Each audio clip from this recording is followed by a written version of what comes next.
面敞开，水池里面饮龙鱼。我送阿硕茶具，他研磨下笔，直接给我4个字：大展宏图，大事亲手提笔出，大展宏图，搬来。 Assalamualaikum warahmatullahi wabarakatuh. Bella berangkat kami dari startup Rupa Nusa VR, yang mana startup ini itu fokus pada pameran budaya Nusantara ke kancah dunia. Anggota dari startup ini adalah saya sendiri, yaitu Reza Indrianto. Saya Renald Syukran. Saya Clara Andini. Saya Enil Fikri. Saya Fikri Haki. Saya sebagai pemateri pertama akan membacakan tentang latar belakang masalah dan solusi yang ditawarkan. Yang pertama itu adalah latar belakang masalah. Keterbatasan akses masyarakat terhadap situs budaya, terutama bagi mereka yang tinggal jauh dari pusat kota atau situs budaya fisik. Selain itu, generasi muda yang cenderung kurang tertarik pada budaya tradisional karena penyampaian yang konvensional dan kurang interaktif. Yang kedua ada solusi yang ditawarkan. Di sini kami memiliki 4 solusi, yaitu yang pertama, mengatasi keterbatasan akses dengan menghadirkan situs budaya secara virtual.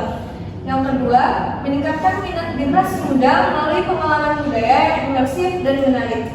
Yang ketiga, menyediakan media edukasi interaktif yang lebih engaging daripada teks atau gambar statis. Yang terakhir, menjadi platform inovatif untuk pelestarian dan promosi budaya berbasis teknologi. Selanjutnya, yang kedua, deskripsi produk atau layanan. Aplikasi virtual reality atau VR, pameran budaya adalah platform digital yang memungkinkan pengguna menjelajahi budaya Indonesia secara virtual, tanpa harus hadir langsung di lokasi fisik.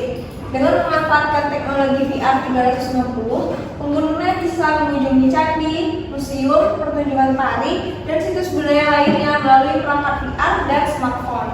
Tujuan utama aplikasi ini adalah memberikan akses budaya yang lebih luas, menarik, dan edukatif bagi masyarakat umum, terutama generasi muda. Selanjutnya saya akan menyampaikan materi yang kedua mengenai tagihan pasar dan user persona. Nah, dalam aplikasi ini bisa dilihat aplikasi ini ditujukan untuk usia 15-30 tahun, yang mana khususnya itu tadi kami adalah merupakan pelajar, mahasiswa, dan pendidik yang tertarik dengan teknologi dan budaya. Nah, ini cocok untuk semua kalangan. Ternyata itu menjangkau seluruh wilayah Indonesia dengan fokus utama pada daerah terpencil yang sulit mengakses situs budaya secara langsung. Nah, ini tujuan dari target utama dari kapasitas kami itu adalah seluruh Indonesia, yang mana aplikasi ini itu nanti bakal terkoneksi ke seluruh provinsi yang ada di Indonesia sehingga dapat mengakses setiap budaya yang ada di suatu provinsi tersebut. Hanya itu menargetkan individu yang paham teknologi, suka eksplorasi, dan memiliki minat terhadap budaya lokal, serta pembelajaran digital yang menyenangkan. Nah, di sini karena adanya interaktif dari aplikasi dan user, maka di sini akan sangat mengundang minat bagi orang yang suka teknologi, apalagi generasi muda, namun mereka yang kurang melek terhadap budaya Indonesia. Selain itu pengguna aktif media sosial dan aplikasi digital yang terbiasa dengan konten visual, interaktif, dan edukatif.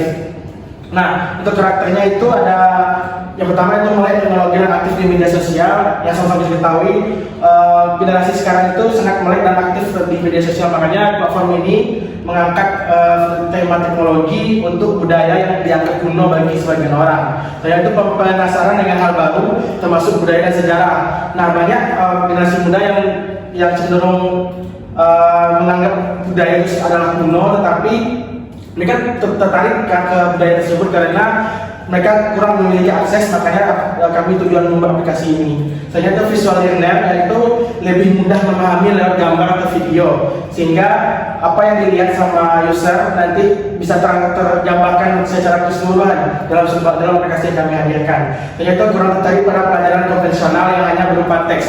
Kami meminimalisir teks yang ada di dalam aplikasi ini. Kami cenderung melakukan 3D modeling sehingga gampang dalam memvisualisasikan dalam bentuk gambar, bukan dalam teks. Soalnya itu kebutuhannya itu media belajar budaya yang menarik dan mudah dipahami.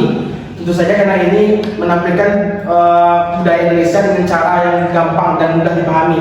Soalnya itu akses ke situs budaya tanpa harus bepergian. Selanjutnya itu konten interaktif seperti tour virtual dan narasi. Nah, ini sangat connect berdua karena kenapa aplikasi ini dapat diakses di mana saja. Jadi tidak harus bepergian, di rumah bisa, di kamar bisa, bahkan sambil tidur pun bisa. Namun mendapatkan pengetahuan tentang budaya dengan melalui aplikasi ini. Selanjutnya itu cara belajar yang fleksibel dan bisa diakses kapanpun dan di kapanpun dan di mana saja. Selanjutnya adalah hasil validasinya, yang mana poin pertama itu menyederhanakan terbuka UI. Ini sesuai dengan apa yang kami lakukan diskusikan atau apa yang kami wajarkan dengan para user yang sudah kami tes.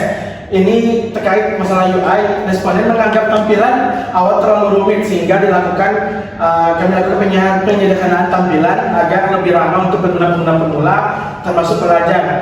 Ini supaya tidak menambahkan user guide di sini, jadi gampang jika tidak memiliki banyak halaman atau banyak teks di dalam aplikasi yang kami buat. Makanya kami buat UI-nya sangat simpel dan gampang mudah diakses. Yang kedua itu penambahan fitur bahasa.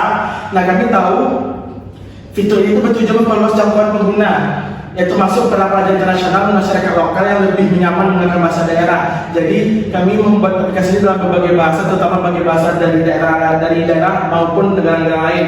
Karena tujuannya adalah budaya dan nantinya akan berkoneksi dengan Menteri Kebudayaan atau yang terkait. Makanya kami membuat aplikasi ini dengan beberapa fitur bahasa yang bisa diganti sesuai dengan bahasa yang diinginkan oleh si user.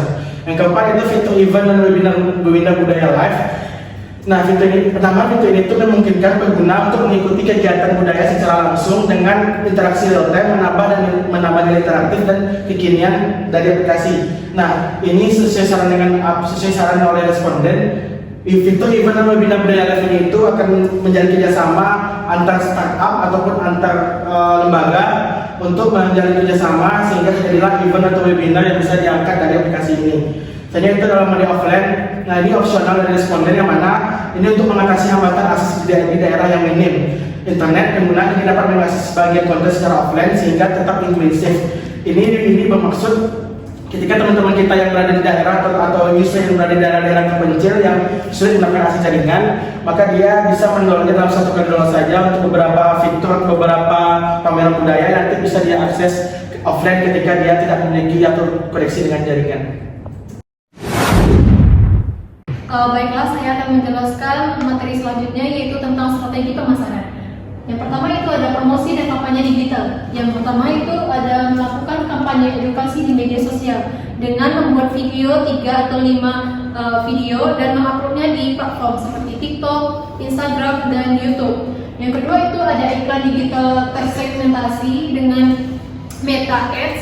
Yang ketiga itu ada kolaborasi dengan edukator dan influencer dengan meminta mereka membuat sebuah video review nyata dari aplikasi ini. Dan yang keempat itu ada promosi ke sekolah dan kampus dengan cara roadshow dan meminta guru atau dosen tersebut menggunakannya, mengintegrasikannya ke sekolah atau kampus tersebut. Yang kelima itu ada komunitas dan forum digital budaya. Strategi selanjutnya itu ada kanal distribusi dengan menggunakan yang pertama itu ada Play Store, yang kedua App Store, yang ketiga website resmi, yang keempat itu ada platform VR Store, yang kelima itu ada media sosial dan video, yang keenam itu ada institut pendidikan, dan yang terakhir ada itu event dan webinar budaya. Dan strategi selanjutnya itu ada strategi retensi pelanggan dengan menambahkan fitur bookmark atau riwayat pencarian dari pelanggan lalu disimpan. Nah, selanjutnya itu ada update berkala dan tema spesial. Dengan pengguna sering menggunakan fitur-fitur yang ada di dalam aplikasi tersebut, maka perusahaan atau startup tersebut akan melakukan update status berkala. Yang ketiga itu ada sesi interaktif dan live event. Dan yang terakhir itu ada reward dan kupon digital untuk pelanggan yang sering menggunakan aplikasi tersebut. Selanjutnya itu ada model bisnis. Nah, di sini itu startup akan mendapatkan sumber pendapatan dari yang pertama itu adalah langganan premium pengguna, di mana pengguna bisa melakukan langganan premium yang telah disediakan. Yang kedua itu ada kemitraan dengan sekolah dan universitas dengan berkolaborasi dengan sekolah dan universitas tersebut. Dan yang ketiga itu ada sponsor dan kerjasama dengan lembaga kebudayaan. Dan yang keempat itu ada iklan terintegrasi. Selanjutnya itu ada target pasar, yang mana target dari aplikasi ini itu ada generasi muda yang paham teknologi, terutama itu ada Gen Z.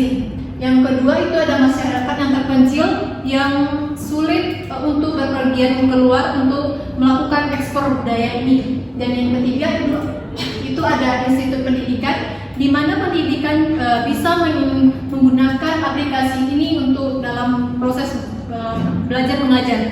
Dan yang terakhir itu ada lembaga budaya dan pariwisata. Selanjutnya itu ada mitra utama. Yang pertama itu ada lembaga kebudayaan dan museum. Kedua itu dinas pariwisata dan pemerintahan daerah. Yang ketiga itu ada institusi pendidikan. Yang keempat itu ada penyedia teknologi dan perangkat VR. Dan yang kelima itu ada media dan edukator. Keunggulan dari aplikasi ini itu ada beberapa. Yang pertama itu ada akses budaya tanpa halaman lokasi. Jadi pengguna bisa mengakses aplikasi ini dimanapun berada tanpa harus datang ke pameran itu langsung. Yang kedua itu ada eksplorasi budaya interaktif via tampilan VR 360. Dan yang ketiga itu ada edukasi budaya jadi lebih menarik dan mudah diakses karena fitur yang tersedia.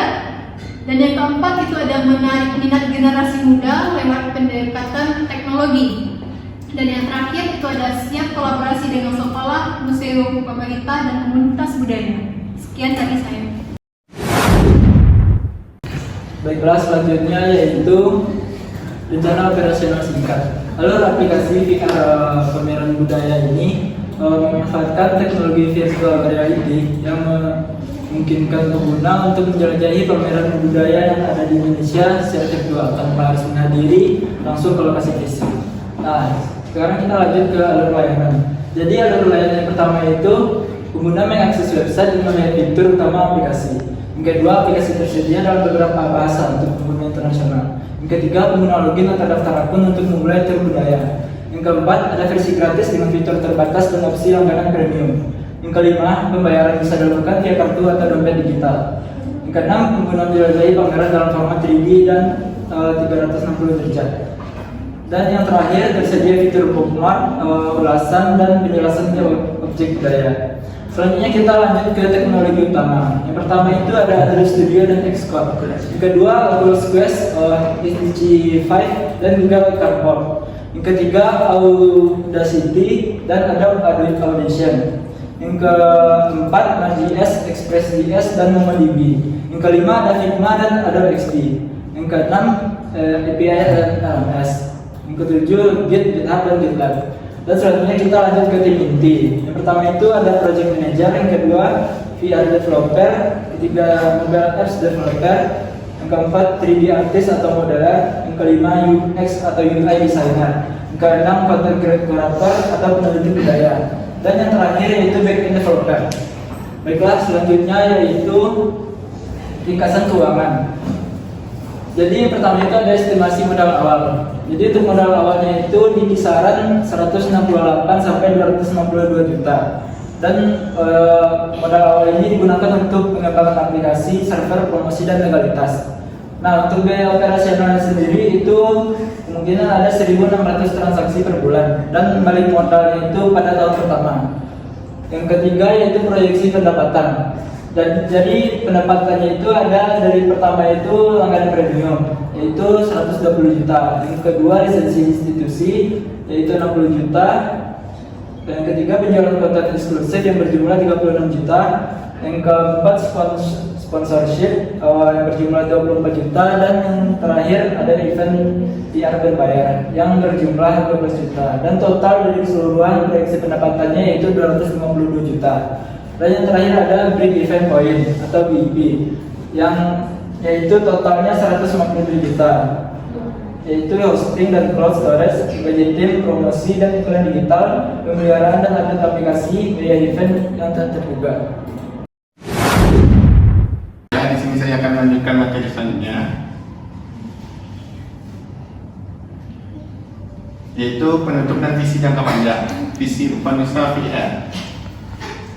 Membawa budaya Nusantara ke dunia melalui teknologi virtual reality, dan rencana pengembangannya itu yang pertama mengembangkan fitur berbasis AI untuk merekomendasikan eksplorasi budaya yang personal.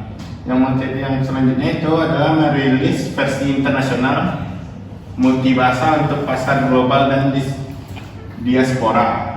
Selanjutnya itu yaitu memperkuat kerjasama dengan dinas kebudayaan, sekolah, museum, dan komunitas lokal. Selanjutnya itu menjadi bagian dari Gerakan Nasional Pelestarian Budaya melalui Teknologi. Sekian presentasi dari startup Rupanusa VR. Maaf jika ada kesalahan dan terima kasih. Assalamualaikum warahmatullahi wabarakatuh.